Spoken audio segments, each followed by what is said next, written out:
What's happening, everyone? Nicky Hawkins here, West Ham Fan TV, back once again for another transfer video. There's been nothing going on in terms of transfers, but there's been a little bit of bits and pieces today. Now, in terms of giving transfers, I don't really necessarily give you transfer news. That's not my bag. I know just as much as you do. I'll give my opinion on it.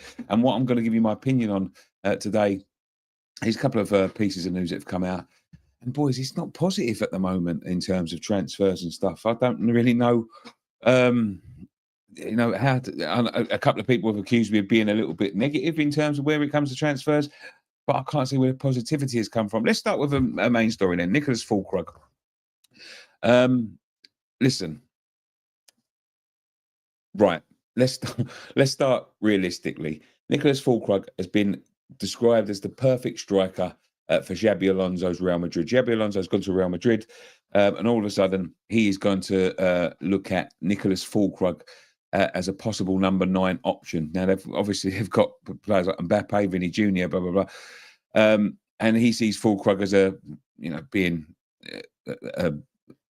stalled in the German league. With Bayern Leverkusen, he's going to be looking at German players. That's where he's got his most experts from. So obviously it fits the bill to go for Fullkrug. How are we going to stop him? That's the only thing I would say is unless Real Madrid move their sights to someone else, unless Fullkrug turns around and says, "Look, I'm too long in the tooth to be moving to Spain and trying my hand at a team that I may be out of next year." But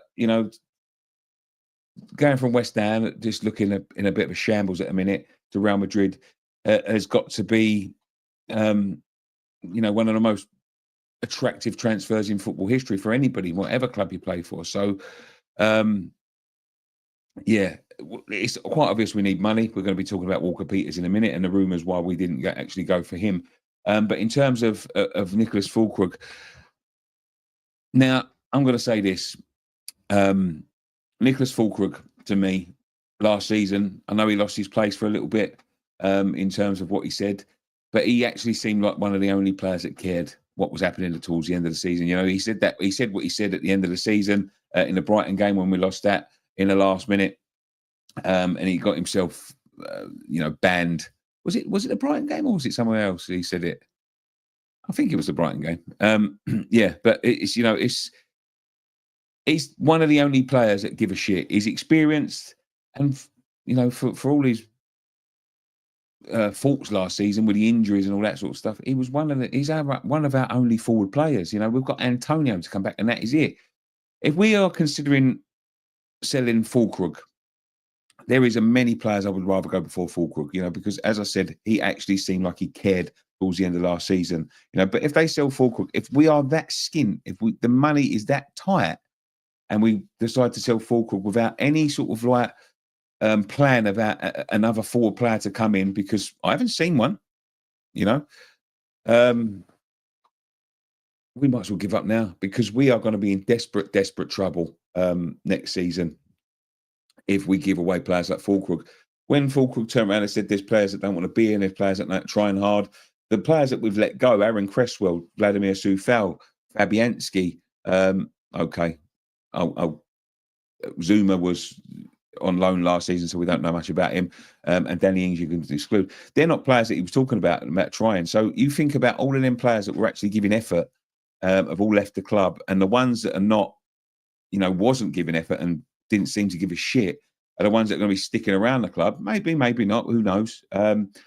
But I think if you let players like Nicholas Fulkrug go, Nicholas Fulkrug, I know he's aging. We need to get someone underneath Nicholas Fulkrug or on the same par as Nicholas Fulkrug to be able to compete. Because Nicholas Fulkrug, for all of his faults, he's a good footballer and he gives a shit. And like I said this the other day, he was giving effort.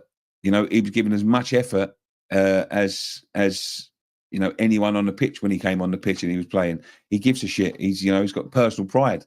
And there were some players there last season that were playing that had no personal pride. So you start getting rid of Nicholas Fulkrug, you're in big trouble. And that's my opinion. I don't care how much money it is. I don't care. Well, obviously, if it's a ridiculous amount of money and we've got someone to come in, I will take it.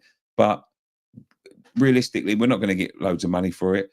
they're making a big deal about getting £1 million for this player that might be going somewhere, and I'm really worried. I'm really worried with the state of the squad. I'm really worried with the state of this.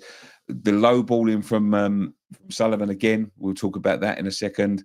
Carl Walker-Peters apparently not being able to afford him on a transfer. Kudus on his way out. That could, I think that's the only thing I do agree with at the moment. So in my opinion, we can't afford to lose Nicholas Fullkrug at the end of the day. Unless we've got a replacement, we can't afford to lose him. But how do you stop him? It's the biggest club in world football, Real Madrid. There's a no-brainer. Any player in any fucking team, it's just our luck, isn't it, that a team like Real Madrid come calling for one of our players. But there we go. On to Carl Walker-Peters then. Carl Walker-Peters apparently doesn't interest Potter anymore. He's on a cusp of a move back to Tottenham for a 2-year deal. I'm sure it would have been a bit more from us.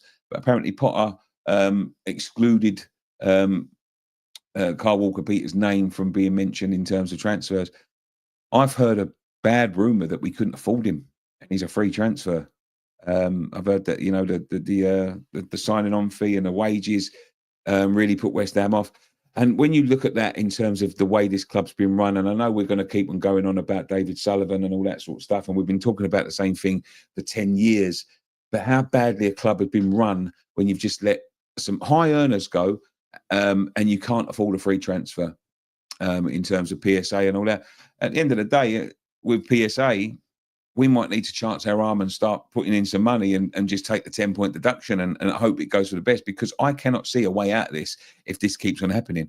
Can't afford a free transfer and can't afford the signing on fee. That's a disgrace. The way this club has been run, if that's true, I'm not saying it is true and I'm not saying it isn't true, but if that's true, it's a fucking disgrace the way this club has been run. And when you think about Danny Ings and Yarmolenko and players like that are sitting there on 125, 130,000 pounds a week and not kicking a ball for months and months and months on end, the geezer needs to leave the football club if that's the case. We can't afford a free transfer. He needs to go. Onto another low ball. What was his name? I had his name up here in lights and I've just closed it down by accident. Strokens.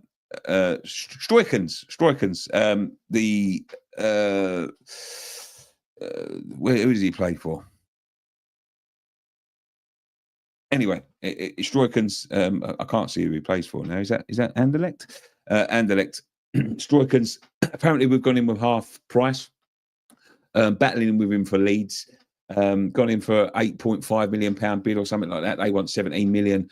Basically laughed us out the room when we've gone in and is it Ajax? Ajax, maybe it's Ajax, yeah. Basically laughed us out the room. Leeds are still chasing him, which has been the case all summer. No, I don't know whether we're going to get this transfer over the line. I don't know whether we're going to get any transfer over the line. But yeah, we'll keep an eye on that. Apparently laughed out the room. This is basic David Sullivan nonsense. This is Carvalho all over again. Maybe he's going to send him an email saying we're going to fucking loan someone from PSG if they don't do business with us. But there we go.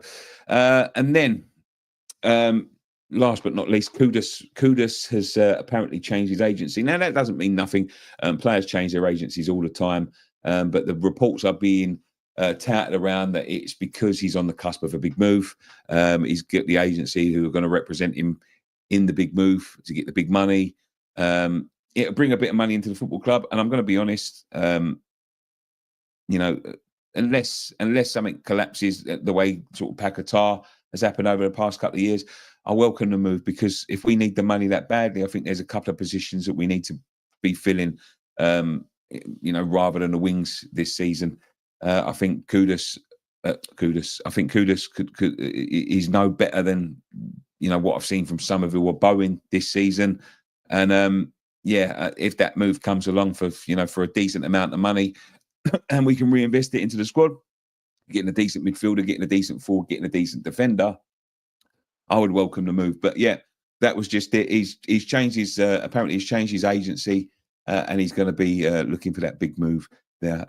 I have seen a leak and I might do this tomorrow evening. So if you're around tomorrow evening, do check out.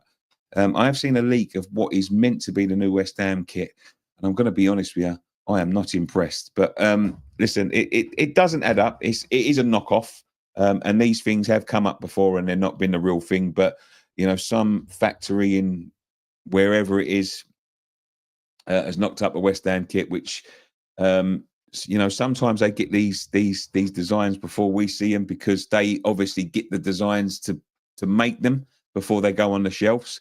And some worker gets the designs and sells them on to some counterfeiter, blah blah blah blah blah. But if this is the kit, God help our soul. It might be the worst season ever in terms of a kit and going down. But there we go. It is all doom and gloom, I'm afraid. There ain't nothing going on, but I'll be back tomorrow with some more transfer news. But until then, one thing left to say from me, come on, you Irons.